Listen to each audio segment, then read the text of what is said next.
하나님 말씀은 사무엘상 28장 3절에서 7절까지입니다. 같이 한 목소리로 함께 읽겠습니다. 사무엘이 죽었으므로 온 이스라엘이 그를 두고 슬피 울며 그의 고향 라마에 장사하였고 사울은 신접한 자와 박수를 그 땅에서 쫓아내었더라. 블레셋 사람들이 모여 수넴에 이르러 진침해 사울이 온 이스라엘을 모아 길보아에 진쳤더니 사울이 블레셋 사람들의 군대를 보고 두려워서 그의 마음이 크게 떨린지라. 사울이 여호와께 묻자오되 여호와께서 꿈으로도 우림으로도 선지자로도 그에게 대답하지 아니하시므로 사울이 그의 신하들에게 이르되 나를 위하여 신접한 여인을 찾으라. 내가 그리로 가서 그에게 물으리라 하니 그의 신하들이 그에게 이르되 보소서 엔도레에 신접한 여인이 있나이다. 아멘. 지금 블레셋이 사람을 모아서 이스라엘을 이제 침략하고 있는 장면입니다. 그래서 이제 이스라엘과 블레셋 사이에 이제 전쟁이 일어나는 장면인데 지금 갑자기 사무엘의 죽음에 대해서 거론을 합니다. 근데 사실은 사무엘은 이미 죽었죠. 25장 1절에서 이미 사무엘의 죽음에 대해서 기록이 되어 있고 지금 여기서 이 사무엘이 죽었으므로라고 하는 것은 지금 이제 사무엘의 죽음이 있는 것이 아니라 과거에 이미 일어난 그 사무엘의 죽음을 다시 거론을 합니다. 그리고 나서 또 사무엘을 그렇게 장사한 이야기, 그리고 나서 사울이 신접한 자와 박수를 그 땅에서 쫓아냈다. 요 사실 이제 요 내용 3절과 4절에 있는 내용은 삽입된 내용이죠. 그러니까 지금 현실은 4절입니다. 4절 이하의 내용인데 이 3절의 내용은 지금 시간적 순서로 보면 맞지 않는 거죠. 여기서 지금 사무엘의 죽음과 장사 지낸 것 그리고 신접한 자와 박수를 추방한 이 사건을 이렇게 기록하는 것은 사실은 현재의 사건, 지금 블레셋과 이스라엘 사이에 전쟁이 일어나는 이 현재의 이 사건을 설명하기 위해서 과거에 대한 내용이 이제 필요한 겁니다. 그래서 이 과거의 사건이 지금 현재 벌어지고 있는 이 일과 직접적으로 관련이 있다. 이것을 의도적으로 나타나기 위해서 얘기를 하는데 기록한 것인데 시간적 순서로 보면 사실은 사울이 왕이 되어서 신접한 자와 박수를 쫓아낸 사건은 사무엘이 사울에게 기름을 부으면서 명령한 것들입니다. 이제 여호와께서 너를 이스라엘의 왕으로 삼으실 것인데 이 우상 숭배를 척결하고 이런 박수와 신접한 자와 같은 이들을 다 죽여 없애라. 다 쫓아내고 죽여라. 이게 이제 사무엘이 사울에게 주었던 명령일 것이고, 그러면 기름 부음을 받고 왕이 되었을 때 사무엘이 그대로 그 명령을 따라서 했습니다. 그러니까 지금 이들을 쫓아내었던 이 사건은 왕이 되고 나서 있었던 거죠. 그리고 사무엘의 죽음은 이제 그 이후에 일어난 거죠. 그러니까 시간적 순서로 보면은 지금 현재의 시점에서 시간을 뒤로 돌려보면은 사무엘의 죽음이 있고 그 이후에 신접한 자와 박수를 쫓아낸 사건이 있다 이 말입니다. 그러니까 이 사건을 현재를 기준으로 해서 영망적으로 지금 진술하고 있는 겁니다.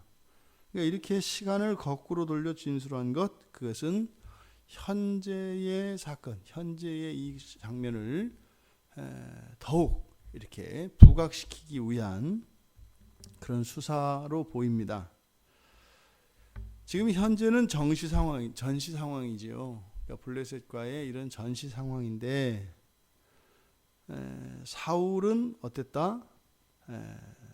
두려워하고 있고 5절에 보면 군대를 보고 두려워하고 그의 마음이 크게 떨고 있다 이렇게 얘기를 합니다.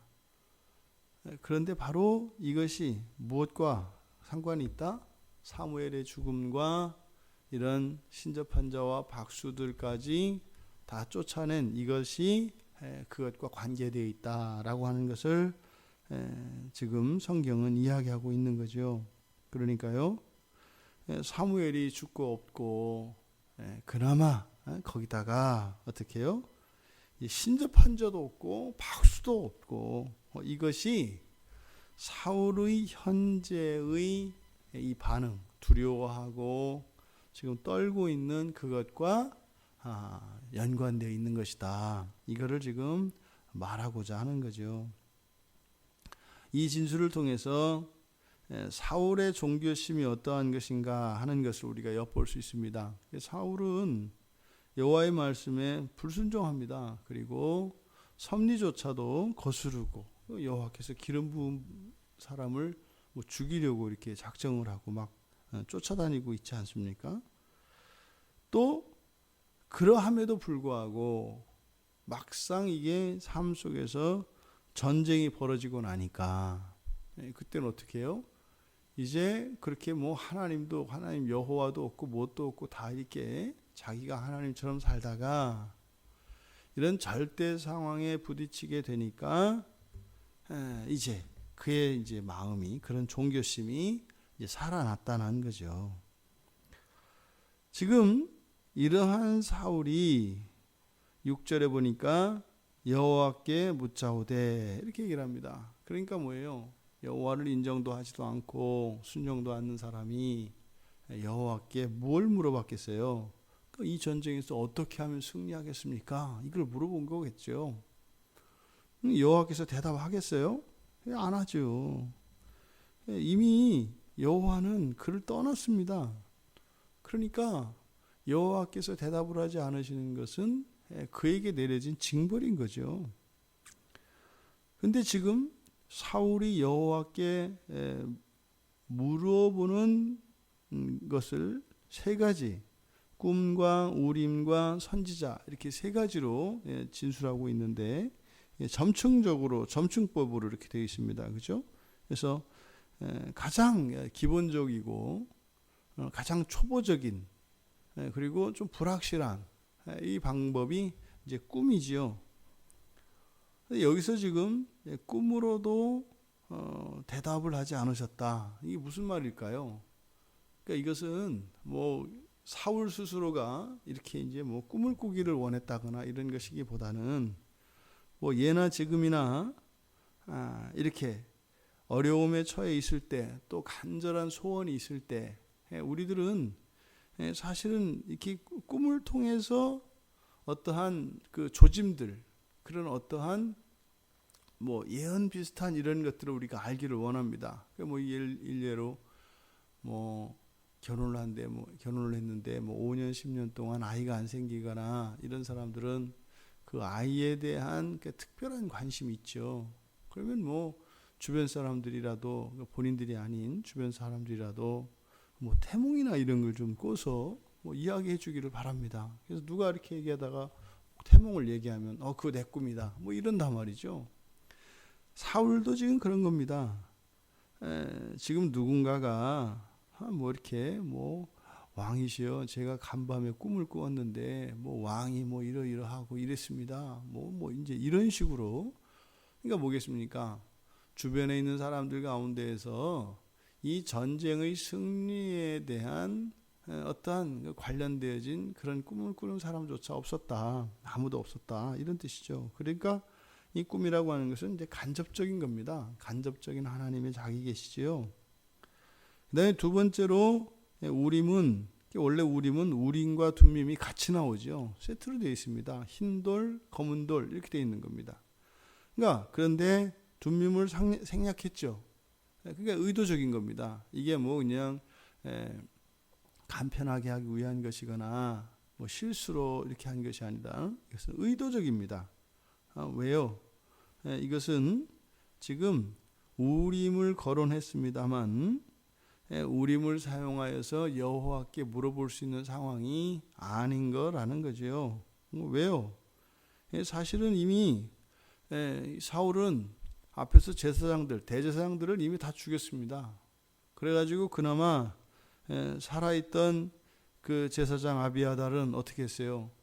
그 우림과 둠밈이 들어있는 에봇을 가지고 이미 떠나서 살 길을 찾아 다윗에게로 갔습니다. 그러니까요, 사실은 우림과 둠밈을 가지고 이렇게 여호와의 뜻을 물을 수도 없어요. 대제사장들 다 죽여버렸으니까 말이죠. 그러니까 이제 그가 우림과 둠밈을 통해서 여호와의 뜻을 물을 수도 없게 된 거죠. 그리고 세 번째, 선지자. 선지자를 통해서도 대답하지 않았다. 사실은 이미 여기서 그가 이야기하는 첫 번째 선지자는 누구겠습니까? 사무엘이죠. 사무엘은 이미 죽었다 이 말입니다. 그리고 이 사무엘의 제자들, 그 다른 선지자들조차도 사울에게 여호와의 뜻을 계시하는 사람은 없었다. 이렇게 이야기를 하는 거죠. 그러니까 이렇게 점층적으로 꿈과 우림과 선지자를 통해서 여호와의 대답이 없었다는 것은 뭐예요? 완벽하게 하나님과 단절되어 있는 사울의 상태를 이야기합니다. 그랬더니 이제 다급해진 사울이 그 전쟁으로 인하여 큰 두려움에 빠져 있는 이 사울이 한 짓이 무엇인가 하면 신하들에게 신접한 여인을 찾도록 명령을 내리는 겁니다. 신하들에게 신접한 여인을 찾아라. 그랬더니 엔돌에 신접한 여인이 있습니다 라고 이렇게 이야기를 한 거죠. 어쨌든 신의 존재를 믿고 이렇게 유신론적인 이런 종교인들은 정말 절대적인 상황이 자기의 삶 속에 오게 되면 자신의 하나님을 찾게 되어 있습니다. 지금 사울이 가지고 있는 이 종교심의 정체가 무엇인가 하는 것을 우리가 알 수 있어요. 그러니까 사울의 종교심은 그런 믿음에 기초한 이런 신앙이기보다는 일시적인 신앙을 가지고 있는 것임을 우리가 보게 됩니다.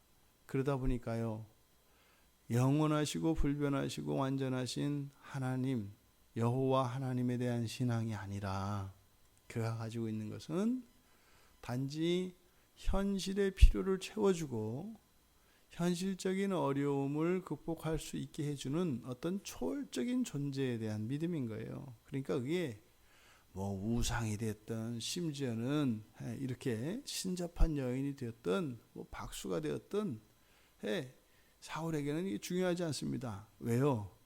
그에게 중요한 것은 현실의 삶 속에 도움을 주는 것, 그것이면 되기 때문이지요. 그러니까 이 사울을 통해서 그가 사실은 앞에서 3절에서 이야기한 신접한 자와 박수를 그 땅에서 쫓아내었다. 쫓아낸 것과 또 그를 찾아간 것 정반대되는 사건이지 않습니까? 그러니까 사울이 한때는 신접한 여인도 쫓아내고 했습니다만 결국에는 그 어려울 때 이 사울이 그 여인을, 신접한 여인을 오히려 쫓아내놓고 찾아갔더라. 어느 것이 진심일까요? 어느 것이 이 사울의 신앙일까요? 그것을 지금 성경이 고발하고 있는 겁니다. 사무엘이 죽었다는 거예요. 이미 사울의 마음속에는 사무엘이 진즉부터 죽어서 없어졌다. 그런데 그런 박수와 신접한 여인을 쫓아낸 것과 찾아간 것 사이에서 전쟁이 들어가 있는데 그 전쟁을 통해서 그의 진심, 그의 신앙의 정체를 우리가 알 수 있도록 성경은 이렇게 안배해 놓은 것이죠. 농담으로 그런 거 있습니다. 뭐 외국어를 얼마나 잘하느냐, 진짜로 이제 외국어를 잘하는 사람이냐 아니냐 이렇게 할 때 순간적으로 이렇게 그 사용하는 그러니까 욕을 그 외국어로 하면 뭐 이제 진짜로 이제 그 외국어를 다 뗀 거라고 하네요. 그러니까 이제 의식하는 게 아니라 이제 언어로서 그냥 나오는 거죠. 순간이가 뭐 에이고먼이나 그러면 이제 그냥 아직 영어가 안 되는 거고, 뭐 오마이 갓 뭐 이렇게 하면은 이제 영어가 된다는 거, 이제 그런 얘기를 해요. 그러니까 뭐겠습니까? 진짜로 삶의 필요가 있을 때, 정말로 삶의 필요가 있을 때, 그때 찾아가는 것, 그것이 그 사람의 마음속에 있는 하나님이라는 거죠. 지금 여기서 나타난 사울은요, 성경의 하나님이 아닙니다. 그러한 사울이 이전에는요 어떻게 했다고요? 이런 박수와 신접한 여인도 다 쫓아냈던 사람이었다 이 말이에요. 그래서 겉으로 드러나는 이런 종교 행위들, 종교적 열심들, 그것이 그의 마음속에 있는 그 신앙의 본질을 알 수 있게 하는 것은 아니다. 신앙은요. 그래서 일상에서의 순종이 그 사람의 신앙의 본질입니다. 그가 했던 그러한 업적들에 의해서 그의 신앙이 입증되는 것이 아니라 그의 일상 가운데에서 순종하는 그 대상, 그것이 사실은 신앙의 대상인 거죠. 돈을 따른다면, 돈의 말을 듣는다면 그 사람은 돈을 하나님으로 아는 사람인 거고요. 성경 말씀을 따른다면 그 사람은 분명히 여호와 하나님, 우리 주 예수 그리스도를 믿는 사람 틀림없습니다. 우리의 일상 가운데서 오늘 우리가 하루를 살아가며 우리가 무엇에 이끌려 사는지, 무엇을 의지하고 무엇에 순종하여 사는지 우리들의 신앙을 점검해 볼 수 있는 이 한날이 되기를 주님의 이름으로 축원합니다.